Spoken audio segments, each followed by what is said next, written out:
Big boss ಸ್ಪರ್ಧಿ Adam Pasha ಕಳ್ಳಾಟ ಆಡಿದ್ರ ಅನ್ನುವಂತಹ ಪ್ರಶ್ನೆ ಇದೀಗ ಕಾಡ್ತಾ ಇದೆ. ಪೊಲೀಸರಿಗೆ ದೂರು ಕೊಡುವಂತಹ ಸಂದರ್ಭದಲ್ಲಿ ಕಳ್ಳಾಟವನ್ನ ಆಡಿದ್ದಾರೆ ಅಂತ ಹೇಳಿ ಬಿಗ್ ಬಾಸ್ RRS ಸ್ಪರ್ಧೆ ಆಡಂ ಪಾಷಾ ಇನ್ನು ತನ್ನ ಬಟ್ಟೆಯನ್ನ ತಾನೇ ಹರಿದುಕೊಂಡು ನಾಟಕ ಆಡಿದ್ದಾರೆ ಅನ್ನುವಂತಹ ಶಂಕೆ ಇದೆ.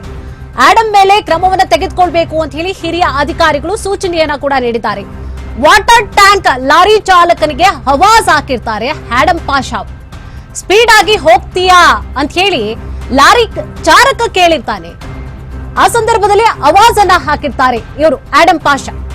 ಇನ್ನು ವ್ಯಕ್ತಿಯೊಬ್ಬರಿಗೆ ಆವಾಜ್ ಹಾಕಿರ್ತಾರೆ ಆಡಂ ಪಾಷಾ. ಎಲೆಕ್ಟ್ರಾನಿಕ್ ಸಿಟಿ ಠಾಣಾ ವ್ಯಾಪ್ತಿಯ ವ್ಯಾಲಂಕೇಣಿ ಬ್ರಿಡ್ಜ್ ಬಳಿಯಲ್ಲಿ ಒಂದು ಘಟನೆ ಸಂಭವಿಸಿದೆ.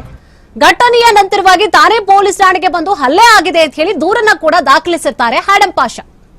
ಇನ್ನು ದೂರನ್ನ ಪಡೆದುಕೊಂಡು ಪರಿಶೀಲನೆಯನ್ನ ಕೂಡ ನಡೆಸಿರ್ತಾರೆ ಪೊಲೀಸರು. ಆಡಂ ಪಾಷಾ ರಾಂಗ್ ನಂಬರ್ ಅನ್ನ ಕೊಟ್ಟಿರುವಂತದ್ದು ಕೂಡ ಪತ್ತೆಯಾಗಿದೆ. ಸುಳ್ಳು ದೂರು ಕೊಟ್ಟಿರೋದನ್ನ ಪತ್ತೆ ಹಚ್ಚಿದ್ದಾರೆ ಪೊಲೀಸರು. ಆಡಂ ತನ್ನ ಬಟ್ಟೆಯನ್ನ ತಾನೇ ಹರಿದುಕೊಂಡು ಠಾಣೆಗೆ ಬಂದಿರ್ತಾರೆ ಅನ್ನುವಂತಹ ಮಾಹಿತಿ ಲಭ್ಯವಾಗಿದೆ. ಸಿಸಿಟಿವಿ ಪರಿಶೀಲನೆಯನ್ನ ಮಾಡಿದಂತಹ ಸಂದರ್ಭದಲ್ಲಿ ಆಡಂ ಪಾಷಾ ಕಳ್ಳಾಟ ಬಯಲಾಗಿದೆ. ಸಿಸಿಟಿವಿ ಒರಿಜಿನಾಲಿಟಿ ರಿಪೋರ್ಟ್ಗೆ ಈಗಾಗಲೇ ಪೊಲೀಸರು ಕೂಡ ಕಾಯ್ತಾ ಇದ್ದಾರೆ.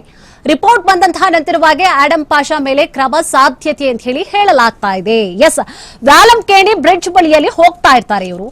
ಆ ಸಂದರ್ಭದಲ್ಲಿ ಸ್ಪೀಡ್ ಆಗಿ ಹೋಗ್ತೀಯಾ ಅಂತ ಹೇಳಿ ವಾಟರ್ ಟ್ಯಾಂಕ್ ಲಾರಿ ಚಾಲಕ ಕೇಳ್ತಾರೆ. ಆ ಸಂದರ್ಭದಲ್ಲಿ ಇಬ್ರಿಗೂ ಕೂಡ ಗಲಾಟೆ ಆಗಿರುವಂತದ್ದು. ಆ ಸಂದರ್ಭದಲ್ಲಿ ಆಡಂ ಪಾಷಾ ಆವಾಜ್ ಅನ್ನ ಕೂಡ ಹಾಕಿದ್ದಾರೆ ಅನ್ನುವಂತಹ ಆರೋಪ ಇದೆ. ಘಟನೆಯ ನಂತರವಾಗಿ ತಾನೇ ಪೊಲೀಸ್ ಠಾಣೆಗೆ ಬಂದು ಬಟ್ಟೆಯೆಲ್ಲ ಹರ್ಕೊಂಡು ಬಂದ್ಬಿಟ್ಟು ದೂರನ್ನ ಕೂಡ ಕೊಟ್ಟಿರುವಂತದ್ದು. ನನ್ನ ಮೇಲೆ ಹಲ್ಲೆ ಆಗಿದೆ ಅಂತ ಹೇಳಿ ಸುಳ್ಳು ದೂರನ್ನ ಕೊಟ್ಟಿದ್ದಾರೆ ಅನ್ನುವಂತಹ ಆರೋಪ ಕೂಡ ಹೊತ್ತಿರುವಂತದ್ದು ಆಡಂ ಪಾಷಾ ಅವರು. ಎಸ್, ಬಿಗ್ ಬಾಸ್ RRS ಸ್ಪರ್ಧಿ ಆಡಂ ಪಾಷಾ ಅವರು ತನ್ನ ಬಟ್ಟೆಯನ್ನ ತಾನೇ ಹರ್ಕೊಂಡು ಬಂದು ನಾಟಕ ಆಡಿದ್ದಾರೆ ಅನ್ನುವಂತಹ ಶಂಕೆ ಇರುವಂತದ್ದು. ಆಡಂ ಮೇಲೆ ಕ್ರಮವನ್ನ ತೆಗೆದುಕೊಳ್ಬೇಕು ಅಂತ ಹೇಳಿ ಹಿರಿಯ ಅಧಿಕಾರಿಗಳ ಸೂಚನೆಯಾಗಿದೆ.